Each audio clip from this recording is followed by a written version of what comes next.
आ रहा है कि एक परिवार के लिए इस देश में कैसे अलग कानून मांगते हैं। मैं समझता हूं इससे बड़ा घोर अपमान भारत के कानून का और कानून व्यवस्था का नहीं हो सकता है। ये फिर एक बार एक डायनेस्टिक पॉलिटिक्स, परिवारवाद की जो उनकी राजनीति है, उसका परिचय कांग्रेस दे रही है। इतने सारे केसेस के बाद क्योंकि राहुल गांधी जी ने, और उनको तो माफी मांगने की जरूरत थी। कल एक उनके कांग्रेस के नेता ने बयान दिया कि उनके खुद के नेता बार बार कहते गए, राहुल जी आप माफी मांग लो, विषय समाप्त करो। लेकिन उनकी एरोगेंस थी, उनका घमंड था कि वो माफी मांगने से उन्होंने इनकार कर दिया। और आज लोकतंत्र के ऊपर सवाल उठाने की बात कर रहे हैं। मैं समझता हूं कि लोकतंत्र में स्पीकर के पास जिस प्रकार से मिसबिहेवियर हो रहा है हाउस में, चेयरमैन के पास जिस प्रकार से भद्दा व्यवहार राज्यसभा के कांग्रेस और अन्य विपक्षी दल के सदस्य कर रहे हैं, एडजर्न करने के अलावा कोई पर्याय नहीं।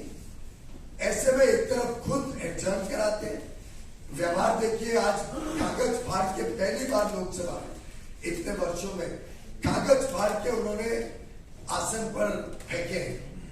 ऐसी परिस्थिति में मैं समझता हूं कि स्पीकर बार बार कहते रहे कि मैं चलाना चाहता हूं हाउस, सबको मौका मिलेगा। लेकिन कांग्रेस की मंशा ओबीसी समाज का अपमान करने की है, ये बहुत स्पष्ट रूप से देखने को मिलता है। माफी भी नहीं मांगूंगा क्योंकि इनकी मानसिकता ही ओबीसी समाज के विरुद्ध रही है, पहले भी थी और आज भी उसका परिचय देश के सामने बार बार देखने को मिलता है। ये नरेंद्र मोदी जी की सरकार है, ये कभी कानून के साथ कॉम्प्रोमाइज नहीं होने देगी, कानून को सर्वप्रिय मानती है और भारत का जो संविधान है वो सबके लिए समान है। भारत के हर नागरिक को संविधान और कानून के तहत अपना काम करना है। और मैं ये भी समझना चाहता हूं कि आखिर ये 4 साल तक केस चला, इतनी सारी हियरिंग्स हुई, फाइनल हियरिंग तक में उनके 6 बड़े बड़े नेता हैं। अभिषेक मनु सिंघवी जी बड़े वरिष्ठ लॉयर हैं, चिदम्बरम जी बड़े वरिष्ठ लॉयर हैं, कपिल सिब्बल जी बड़े वरिष्ठ लॉयर हैं, केटीएस तुलसी जी बड़े वरिष्ठ लॉयर हैं, विवेक तनखा जी है, मनीष तिवारी है। 6 तो ध्यान में आते हैं तुरंत, जो बड़े विख्यात कानून के उनके मान्य सदस्य। इसमें से एक भी सदस्य कोई भी हियरिंग में, ना आखिरी हियरिंग में गया, और जब कन्विक्शन हो गया उसके बाद भी आर्ग्यूमेंट्स चले। उनके वकील ने भी आर्ग्यूमेंट किए, जो पिटिशनर था उसके वकील ने भी आर्ग्यूमेंट किए। एक भी बड़ा कानूनी उनका सांसद या बड़ा उनका नेता ना हाजिर होना, ये भी एक सवाल उठाता है कि क्या ये कांग्रेस की अंदरूनी कोई लड़ाई है? क्या कांग्रेस के नेता स्वयं राहुल गांधी जी को तकलीफ में डालना चाहते थे? ये किसके एडवाइस में पूरी कानूनी प्रक्रिया उन्होंने चलाई, ये वास्तव में एक सवाल खड़ा करता है। और मैं समझता हूं राहुल गांधी जी को कोई अधिकार नहीं कि वो देश के कानून से अपने आप को बड़ा समझे। इस घमंड के साथ पूरे ओबीसी समाज की अपमान करे और बार बार सदन के पीठ के ऊपर जो पीठासन अधिकारी हैं, जो स्पीकर चेयरमैन का अपमान और उनकी अवमानना करने की जो कोशिश की जा रही है उनके अलग अलग नेताओं द्वारा, उसका भारतीय जनता पार्टी घोर निंदा करता है।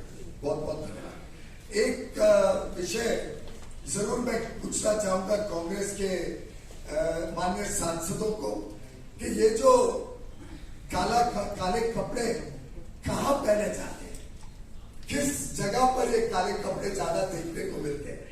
और मुझे लगता है उनके पास इतने हताशी हो गई, आज इतना वो डिमोरलाइज है कि वो शायद सिर्फ काला जादू पे फिर एक बार अपने आप को ठिकाना चाहते हैं।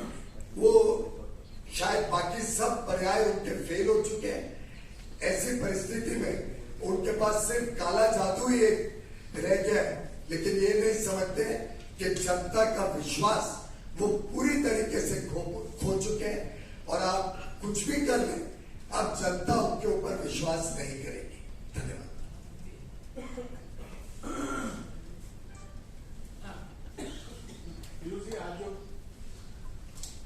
आज जो न्यूज वर्सन हो रहा था उसमें कह रहा था उनकी पार्टियों के दल के पोजिशन पार्टियों वो लोग भी काले कपड़े पहने थे, ये क्या सुना? आप अगर देखें तो मैंने अभी अभी गिनाया कि इतने सारे दलों के अलग अलग सदस्यों को अलग अलग समय पे अपनी सदस्यता खोनी पड़ी, क्योंकि कोर्ट ने 2 साल की एक बार सजा देते ही सुप्रीम कोर्ट के तहत वो ऑटोमेटिक डिस्क्वालीफाई हो जाता है। लेकिन मुझे लगता है बाकी सदन के जो पक्ष है उनका आप देखें तो बड़ा हाफ हार्टेड सा एक विपक्षीय दल के नाते हाफ हार्टेड सपोर्ट था। अधिकांश तो कांग्रेस के सदस्य वेल में थे। Sir, you made the point that the opposition is not letting the House function, but they turn around and say that the first week, the first 5 days of the second part of the budget session, all of you were standing in the House and asking for Rahul Gandhi to apologize for every defense for the first time in the last function. How do you respond? क्योंकि जिस प्रकार से माननीय राहुल गांधी जी ने विदेशी धरती पे जाकर भारत का अपमान किया, भारत के लोकतंत्र का अपमान किया, भारत के दोनों सदनों का, पार्लियामेंट का अपमान किया, जिस प्रकार से हर इंस्टीट्यूशन का अपमान किया, मैं समझता हूं ये पूरे देश में किसी को भी मान्य नहीं है। मेरा विश्वास है मीडिया के भी मेरे मित्र